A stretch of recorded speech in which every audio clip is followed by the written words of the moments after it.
जय सच्चिदानंद। सनातन संस्कृति ये एक ऐसी संस्कृति है जिसको सत्यापित करने के लिए कोई भी आ जाए, किसी भी तरह से यदि वो सत्यापित करने के लिए सनातन संस्कृति को यदि वो किसी भी तरह से वो सत्यापित करना चाहेगा तो कर सकता है, क्योंकि सनातन धर्म में जो ये समग्र सृष्टि के ब्रह्मांड के अंदर जो हो रहा है उसी के साथ सनातन धर्म और उनकी संस्कृति जुड़ी हुई है। और यदि आप कहोगे कि महाराज संस्कृति का मतलब क्या है, तो सम्यक प्रकारेण क्रियते यद कार्य, सम्यक प्रकार से जो कार्य किया जाता है वही हमारी कृति है, और उसी कृति को सम्यक प्रकार से की हुई कृति को ही हम संस्कृति कहते हैं। जो हमारी कृति है वो समग्र सृष्टि के जो नियम है उस नियम के साथ जुड़ी हुई है। हम अपनी अलग से स्वतंत्र इच्छा से यहाँ जो यदि करना चाहते हैं कि मैं ये करूँ वो करूँ, तो ये स्वच्छंदता होगी, और स्वच्छंद चलने वाला व्यक्ति जीवन में कभी भी शांति प्राप्त नहीं कर सकता। और यदि आपको सबके सामने अपना जीवन एक अलग से एक ऐसी प्रतिभा के द्वारा आप अपना जीवन को यदि प्रकाशित करना चाहते हैं कि मेरा जीवन कुछ सबसे हटके होना चाहिए, यदि आप किसी और लोगों से हटके जी करके अपनी और कुछ पर्सनालिटी दुनिया के सामने दिखाना चाहते हैं, तो याद रखना कुदरत ने आपको सबके सामने, सबके लिए और सबके बीच में अपने अलग से ही आपको सबसे हटके ही बनाया है। यदि सबसे जो हटके न बनाया होता तो आपका आधार कार्ड चेक कर लेना, क्योंकि आपके आधार कार्ड के अंदर जो भी कुदरत ने आपको ये ढांचा दिया है, ये शरीर दिया है, वो सबसे हटके है। आपके जैसा दूसरा शरीर किसी के पास नहीं है, इसलिए वहीं से आप अपना जीवन कुछ और लोगों से हटके जीने के लिए इस सनातन संस्कृति का आपको अभ्यास करना पड़ेगा। सनातन धर्म यूं ही दुनिया में इतना प्रसिद्ध नहीं है जो लोगों को जलन होती है कि इन लोगों के धर्म में, इन लोगों के धर्म के अंदर ये हिंदुओं की संस्कृति जो है ये और लोगों के बीच में सबसे हटके क्यों है। और दुनिया में कोई भी जगह पर आप चले जाओ, सभी जगह पर आज सब लोग मेडिटेशन और ये हरे राम हरे कृष्ण इत्यादि कई हमारी जो संस्कृति के मूलभूत जो सिद्धांत के मूल्य तत्व है उनके साथ सारी दुनिया जुड़ने लगी है। आज विश्व में सनातन धर्म इतना क्यों छाया हुआ है, मैं आपको उनका राज बताता हूं। इसका राज यही है कि समग्र विश्व में सृष्टि के नियमन में जो कुछ हो रहा है उसी के साथ हमारा भी नाता जुड़ा हुआ है। और जो व्यक्ति अपने आप अपनी इच्छा से और अपने इस ढांचे के साथ अपने मन के अंदर जो इंद्रियों के सुख को लेने के लिए यदि जीवन जीता है तो वो पशु की तरह जीवन जी रहा है। पशु भी खाता है, पीता है और जीवन जी रहा, उनको और दुनिया से कोई मतलब नहीं, वो अपने आप में मस्त है। तो वैसे भी आप यदि खाना पीना सो जाना और इसी प्रकार से जीवन जी रहे हैं तो पशु जैसा ही जीवन है। यदि पशु और दुनिया और सारे व्यक्ति और सबके बीच में आप कुछ सबसे हटके अपना जीवन दिखाना चाहते हैं तो कुदरत ने इस दुनिया के बीच में जो आपका शरीर का ढांचा जो बनाया है, उस ढांचे को समझे पहले कि मैं क्या कर्म करके आया हूं और किस कर्म से आज मार्केट में मेरी क्या वैल्यू है। मार्केट के अंदर आज मैं कहां तक कितना दुनिया के सामने मेरी उपयोगिता साबित होती है। और यदि आपकी उपयोगिता दुनिया के अंदर है तो किस जगह पर है, कहां पर है और किस प्रकार की है और कैसे और किस ढंग से आप दुनिया के सामने कुदरत ने आपको भेजा है, उस तत्व को समझने की क्षमता केवल मनुष्य शरीर में है। और यही मनुष्य शरीर की इस सूक्ष्म बात को हमारे ऋषि मुनियों ने सोच समझ करके वेद उपनिषद के अंदर प्रकृति के स्वभाव को लेकर के प्रकृति क्रियमाणानि गुणे कर्माणि सर्वश अहंकार विमूढ़ात्मा कर्ता हमिति मन्यते।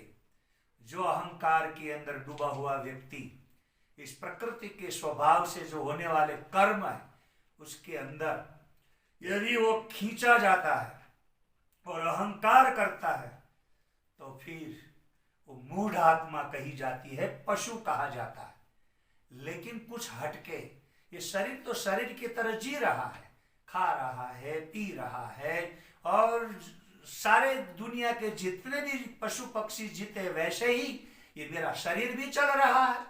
तो शरीर के अंदर हमारे पास जो कुछ अलग एक हटके जो सोच है, हमारे पास कुदरत ने जो दी हुई एक अलग ढंग की जो सोच, उस सोच का हम क्या करते हैं? रॉन्ग नंबर में चला रहे हैं या फिर आपको नंबर मिल गया है? यदि रॉन्ग नंबर में है तो आपको बात नहीं होगी, यदि नंबर मिल गया तो बात होगी। तो याद रखना, सनातन धर्म से बढ़कर ऐसा कोई दूसरा धर्म नहीं है जो आपकी कृति को सम्यक कृति बना देगा। और सम्यक कृति को ही संस्कृति कहते हैं, जो समझदारी से किया हुआ कर्म।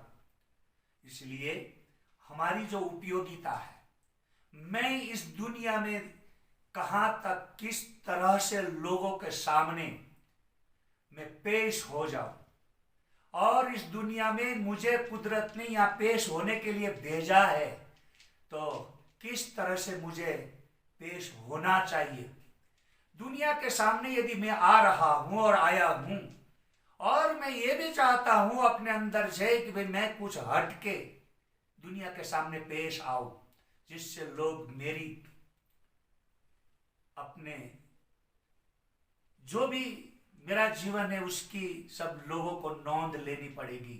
यानी कि उन सब लोगों को मेरे विषय में कुछ न कुछ सोचने के लिए बाध्य हो जाए।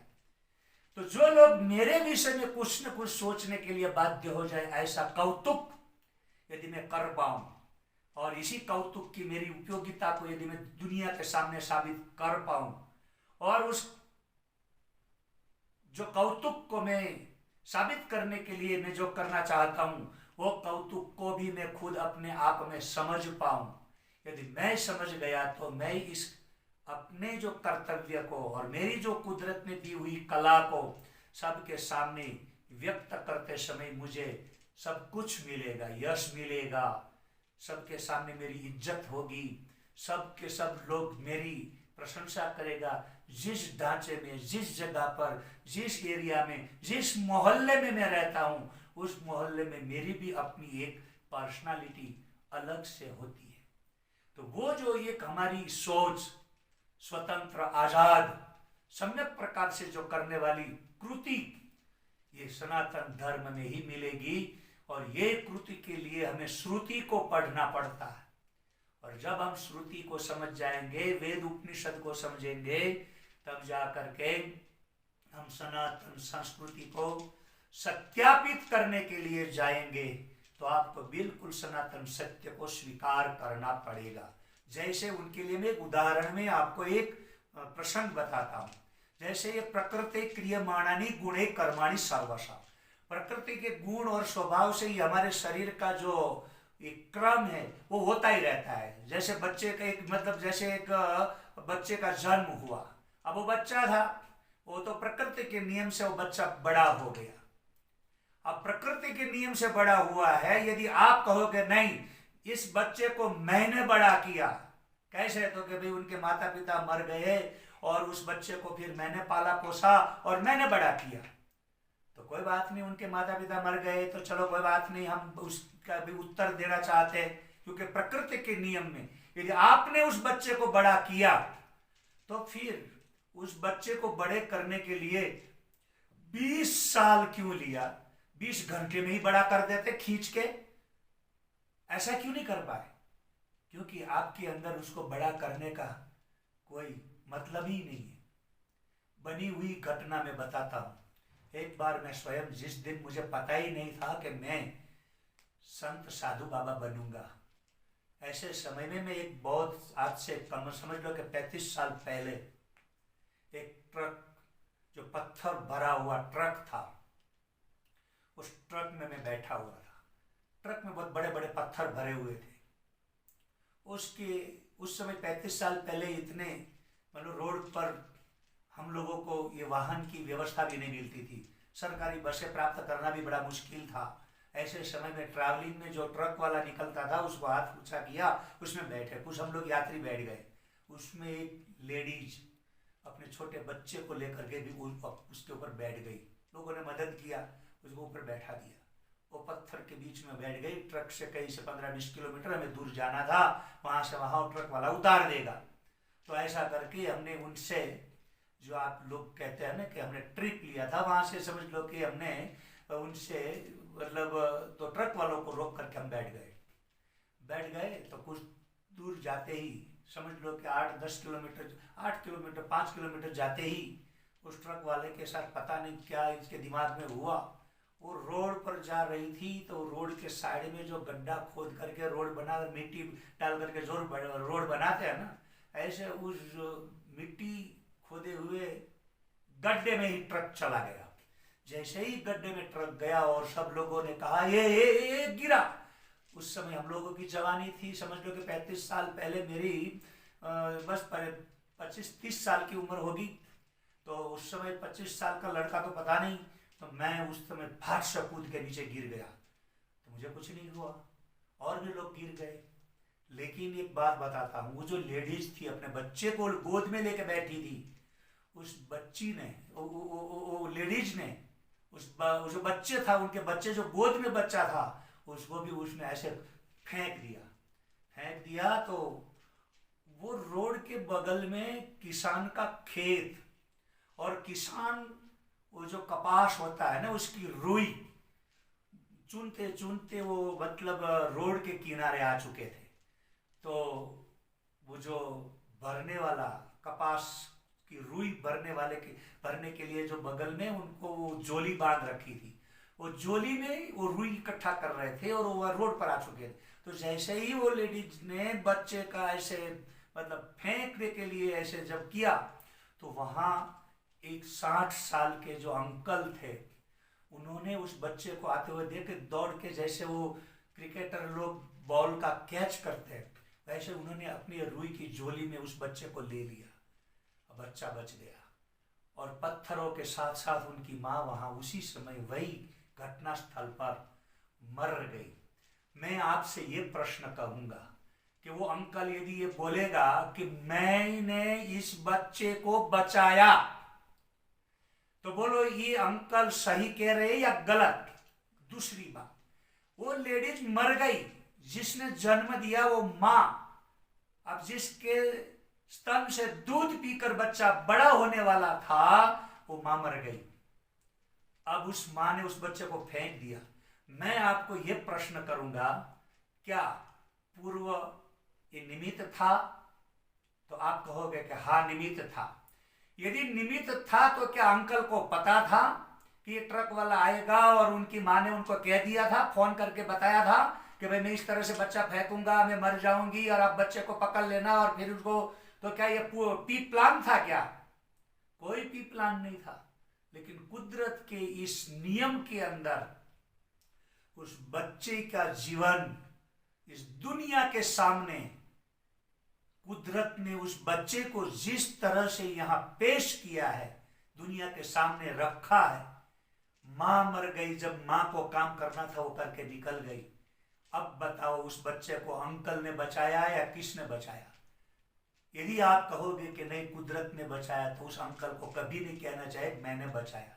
अब छोड़ो बात, उस माई के पीछे उनके कुछ न कुछ संबंधी लोग होंगे। अब वो संबंधी लोग आकर के उस बच्चे को ले जाएंगे, उसकी जो भी विधि होगी वो कर देंगे, चलो हो गया। अब वो बच्चा उनके चाचा के घर रहा, उनके मतलब कोई भी अपने परिवार के अंदर कहीं भी ये बच्चा बड़ा हुआ। अब वो बड़ा करने वाला जो व्यक्ति कहता है उस बच्चे को मैंने बड़ा किया, तो बताओ आप उस बच्चे को वो बड़ा करता है या फिर बड़ा करने वाला कोई और है? तो मैं यही कहूंगा कोई और है, आप तो केवल निमित्त है। और आपको उस बच्चे के सामने किस तरह से पेश आना है, केवल इतना सीखना है। यही सनातन धर्म सिखाता है। सनातन धर्म यही सिखाता है कि जिस बच्चे की मां मर गई उसको यदि आप बड़ा कर रहे हैं, तो बड़ा जब बच्चा आपके साथ हो रहा है तो उस बच्चे के साथ आपको कैसे पेश आना है। यदि आप उस बच्चे के सामने केवल बड़ा करने के लिए ही पेश आते हैं, जैसे कुदरत ने आपको निमित्त बनाया, उस अंकल को निमित्त बनाया कि उसने अपने झोले में बच्चे को ले लिया, यहां कोई नहीं कह सकता कि मैंने बचाया मैंने बचाया। तो इसी तरह से हमारे अहंकार को यदि पकड़ के हम यहाँ जीवन जी रहे हैं तो वो मूढ़ आत्मा है, लेकिन कोई और करने वाला है। यदि बच्चे को बड़ा करना चाहते हैं तो सीधे ही 2 दिन में ही 20 साल का बना दो ना, कौन मना करता है? लेकिन ये सब आपके हाथ में नहीं है। वो तो जैसे बड़ा होना है वैसे ही बड़ा होता जाएगा। उस अंकल के माध्यम से उनको यदि झोले में लेना था, झोले में ले लिया। अब उस बच्चे को जिसके माध्यम से जिसको सौंपना था उसको सौंपा गया। अब जिसके पास वो सौंपा गया है उस बच्चे को भी अब अपने जीवन की धारा 5 साल के बाद शुरू होती है। 5 साल के बाद वो स्वयं अपनी धारा शुरू करता है। उस समय उस बच्चे को भी समझना पड़ता है, और यही हमारी संस्कृति उनको सिखाती है। 5 साल के बच्चों को यही सिखाती है भारतीय सनातन संस्कृति के तुमको दुनिया के सामने, सबके सामने कैसे पेश आना है, तुम सबके सामने कैसे अपना व्यवहार करोगे। जो जिस प्रकार से व्यवहार करेगा, जिस प्रकार से वो पेश आएगा, उसी प्रकार का उनको वैसा ही फल मिलेगा। यदि आपको इज्जत चाहिए तो दूसरे की इज्जत करना सीखो, इस बच्चे को सिखाया जाता है। इतर संस्कृति में दूसरे को मारने के लिए सिखाया जाता है। केवल सनातन संस्कृति ऐसी कि यही सिखाती है कि मातृदेवो भव, पितृदेवो भव, अतिथि देवो भव, आचार्य देवो भव, सर्वम खलविदम ब्रह्म, बद्धुत ब्रह्म। ये सब के सब ब्रह्म तत्व है। और जब हम सब ब्रह्म तत्व को हम स्वीकारते हैं तब सब लोग हमारे लिए ये सिया राममय सब जग जानी, करु प्रणाम जोड़ी जुग पानी। तो ये हमारी संस्कृति है, और इसी हमारी संस्कृति को आदर भाव से यदि मैं दूसरे का आदर करूंगा तो मुझे भी सम्मान मिलेगा। यदि मैंने किसी का आदर नहीं किया तो मेरा भी अपमान होगा, इसमें कोई शंका नहीं। यदि मैं दूसरे को मारने के लिए ही जब अपनी संस्कृति समझ रहा हूं तो सभी जगह पर लोग मुझे घृणा करेंगे और मुझे गाली देंगे, और कोई मेरे साथ फिर अच्छा व्यवहार नहीं करेगा। यदि हमारी भारतीय संस्कृति जब आज इतनी सारी दुनिया में क्यों आज इतनी प्रशंसा के पात्र है, भले दुनिया में लोगों ने हमारे अस्तित्व को खत्म करने के लिए हमारे देश को हिंदू राष्ट्र घोषित नहीं करने दिया, और नहीं करने देने में भी लोग लगे हुए हैं। यदि आप हिंदू राष्ट्र घोषित नहीं करने देंगे तो भी जो हिंदू संस्कृति, जो सनातन संस्कृति आज पूरे वर्ल्ड में जितनी विकसित हो चुकी है, उतनी जो आप अपने जीवन में मानते हैं कि मेरी संस्कृति अच्छी है और हम सब लोगों को मारेंगे, काटेंगे, जो हमारे विरुद्ध बोलेगा उनको हम काट देंगे, तो भाई आपके विरुद्ध लोग बोलेंगे ही क्यों? तो वहीं से आपकी सोच क्या कुछ नहीं आपको बता सकती। दुनिया में यदि आपको इज्जत चाहिए तो पहले अपनी सोच को बदलना पड़ेगा। पहले तो मन में से ये निकालना पड़ेगा कि ये काफिर लोग, ये ऐसे लोग, ये दुष्ट लोग हमारे विषय में गंदी बात करेंगे तो हम पीट देंगे, सर तन से अलग कर देंगे। तो तो ये विचार हमारे सनातन संस्कृति के नहीं है, और इसीलिए शायद लोग कदाच ऐसे जो मूढ़ लोग हैं, ये सनातन धर्म के जितने भी धर्मावलंबियों हैं, उन लोगों को वो लोग कायर समझते हैं, लेकिन वो कायर भी नहीं है, क्योंकि उनके पास ऐसी निर्भयता है। नैनम छिन्दन्ते शस्त्राणि नैनम दहति पावक न चैनम क्लेदन्ते आपो न शोषयति मारुत अच्छेद्यो हि मदायो हि अक्लेद्यो शोषयेव च नित्य सर्वगत स्थान वचलोयम सनातन। ये सनातन सत्य न कभी नाश हुआ न नाश होगा, लेकिन नाश करने वाला ही खुद, उन्हीं का ही नाश हो जाएगा, उन्हीं का ही विनाश होगा, वही मरेगा। इसलिए जिसको मरना होता है वो मरने वाला ही अपने आप अपने ही मरने की तैयारी करता है। इसलिए दूसरे को मारने का हमको विचार कब आता है कि अब मेरी मौत नजदीक में। रावण और राक्षस, जितने भी राक्षस थे, सब लोगों ने सबको मारा काटा, तो उनको भी मरना पड़ा। और जिनको याद रखो मारना काटना नहीं है, समझदारी से जीना है और लोगों को जीने देना है, तो ऐसे लोगों के लिए आज तक सनातन संस्कृति अमर है और ये अमर रहेगी और अमर की तरह पूरी दुनिया में छा जाएगी और छाई हुई है। और इसी तरह से लोग सनातन सत्य को वो अपने आप में सत्यापित करने की जरूरत नहीं है, वो खुद ही सत्यापित दुनिया के सामने लोग उनको स्वीकार करके चल रहे हैं।